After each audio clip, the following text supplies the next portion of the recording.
Hello everyone. Today I wanted to discuss with everyone about best practices for wallets. This is just going to be a basic topic, and I hope that you all find this information that I'm going to share with you today useful. Today we're going to be covering a few different wallets, such as the Dash Core wallet, the Exodus wallet, the Jaxx wallet, the iOS wallet, and your hardware wallets. I will have in the description box below each section if you're looking for a specific wallet. I'm not covering the Android wallet today. However, when I do create an Android lecture, I will most certainly be covering that topic. With that being said, first let's dive into the Dash Core wallet. As you can see on the screen already, I have the Dash Core wallet open, have a few transactions going. And in the bottom right hand corner, you can see that there's a little lock. That means I have my wallet password protected. So anytime I want to do private send, I'm going to have to do my passphrase. Anytime I want to send a transaction, I need to log in with my passphrase. Essentially, anytime I want to do anything with my wallet, I'm going to have to enter my passphrase. So, with that being said, how do you set up your lock? Well, all you have to do is go to Settings, change passphrase if you don't already have it, and you'll need to just create a password. Very simple, very easy, and please do not forget your password, otherwise you'll be locked out of your wallet, especially if that is your primary wallet that you're using. So, with that being said, you can also go to Settings and unlock your wallet for however long you wish to use it.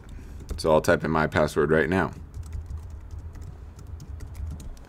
just to show you. And as you can see, I'll zoom in a little bit.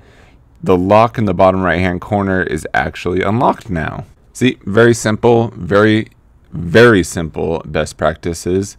And when you're done using your wallet to send transactions, I always leave mine locked just so I have to force myself to use my password every time, just in case I actually send a transaction that I'm not wanting to actually send.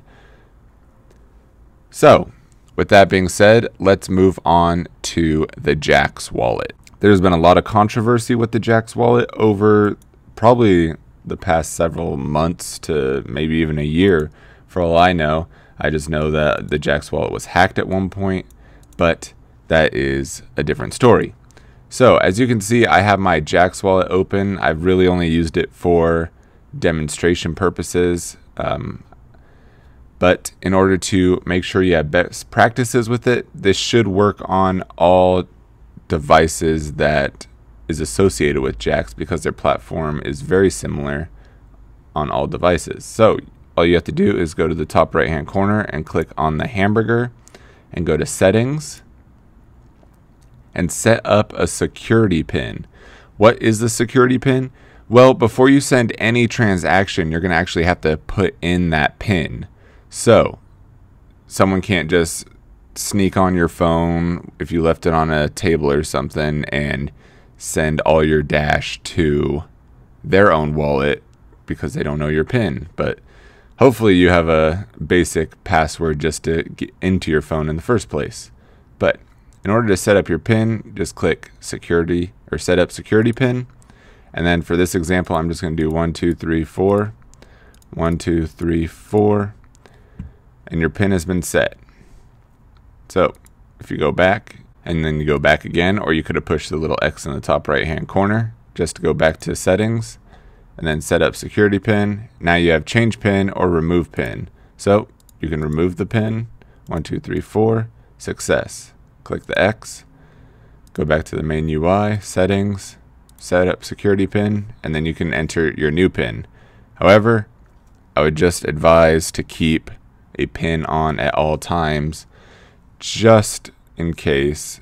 And I always find, like the last suggestion, having a PIN or a passphrase is very useful, especially if you are unsure about your transaction that you're sending.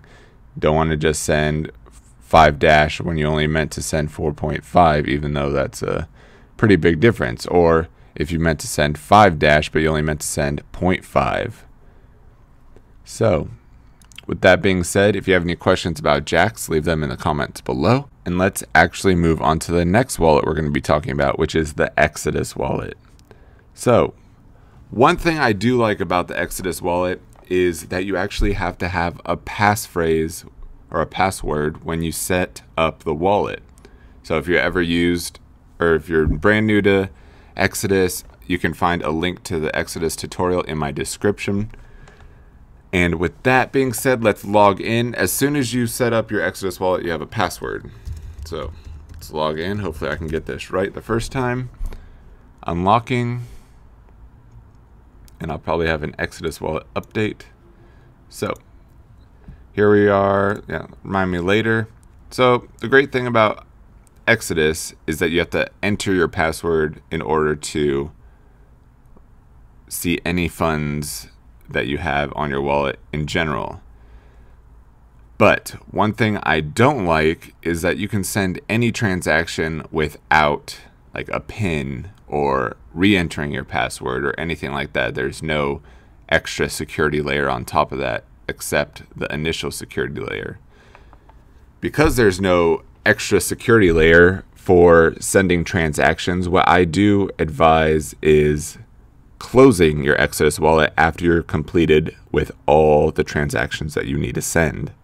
So finally, there's nothing really else that needs to be said about the Exodus wallet, just because there's the initial security layer of entering your passphrase before you have access to any of the funds.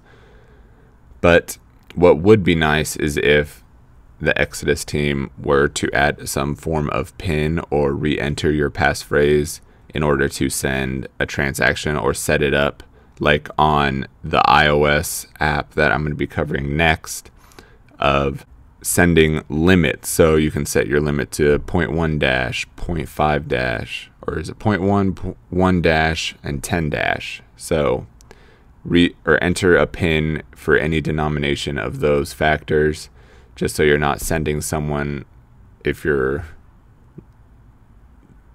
for some reason have 1,000 dash on your Exodus wallet, you're not going to accidentally send 1,000 dash. So with that being said, let's jump right into the iOS app. All right, now I have my iOS app for the Dash wallet opened. You can find the complete iOS tutorial in the description box below if you're unfamiliar with the setup process of the Dash wallet. So what I like to do is make sure that I have my PIN set up already. In this video, I actually already have my Dash wallet set up. So what I want to show everyone is how you can actually set up your PIN. I believe I covered that in my complete tutorial of the iOS wallet, but to cover that, you click on the hamburger in the top left hand corner, go to settings, and then as you can see, my Touch ID limit, I have to put in my password to view it. I have it set to always require a passcode. I don't want to take any chances if I'm actually rolling around with 10 dash on my wallet, which I would not suggest that. I would view any mobile wallet as like your wallet. Are you going to carry $10,000 worth of cash with you? Or are you going to carry $500 worth of cash?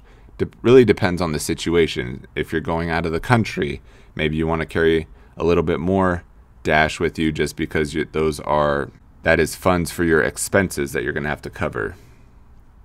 But if you're just walking around all the time, I would say maybe 0.5 dash maximum if you're one of the lucky individuals, such as a member of Dash Force who actually has a lot of resources within his area to spend dash. So let's move on to change passcode.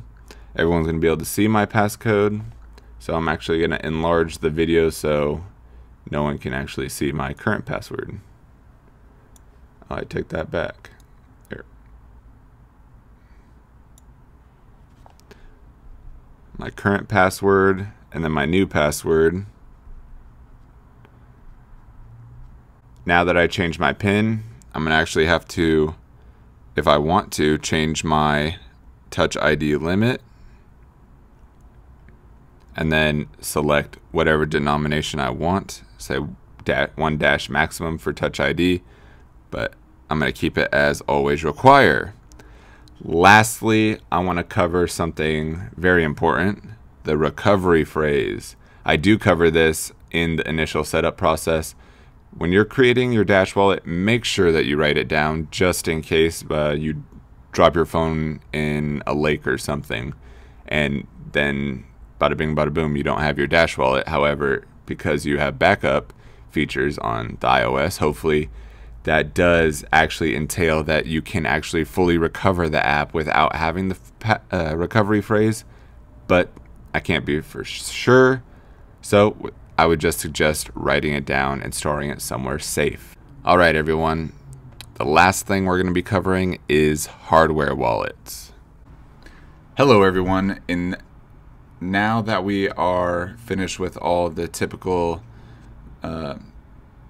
most common wallets for Dash, we are moving on to hardware wallets. I actually have a Nano Ledger S right now. I'm waiting on for my Trezor to come in the mail, and I will be doing a complete tutorial on how to set that up as well as safety on that specific wallet. But one thing I do need to say about hardware wallets in general is if you're not hosting a masternode on a Trezor or a Ledger Nano S now, I would make sure that you have your funds spread out on each of the wallets. Don't have all your eggs in one basket, as a lot of people like to say. You want to make sure that your funds are safe and secure, and make sure by doing that having your 12 to 24 recovery phrase written down. I actually have mine memorized. I actually took a couple weeks to memorize, and I'm very grateful that I have it memorized just in case something were to happen, like my apartment floods, burns down, anything like extreme. One thing I would actually recommend that I'm been thinking about is taking your passphrase and actually having one other person memorize it and you memorize the other one. If it's 12, 6 words are pretty easy to memorize. However, especially if you're in a relationship with someone, your partner can memorize 6 and then you can memorize 6, so it's pretty easy that way. However, if you are not fortunate enough to make that situation work, another thing that I've been thinking about is just making sure that your private key is lock safe in a safe somewhere hidden. I've actually been thinking about when I actually move into a house or someday, actually building a box or something and burying my private key in my yard or something like that, and going from that perspective. But what you need to do is make sure that you keep these separate. You want to make sure they're separate just in case you lose one or the other. If you lose your private key, you want to make sure that you get everything off your hardware wallet as quickly as possible onto another one until you can recover your funds on to a newer one.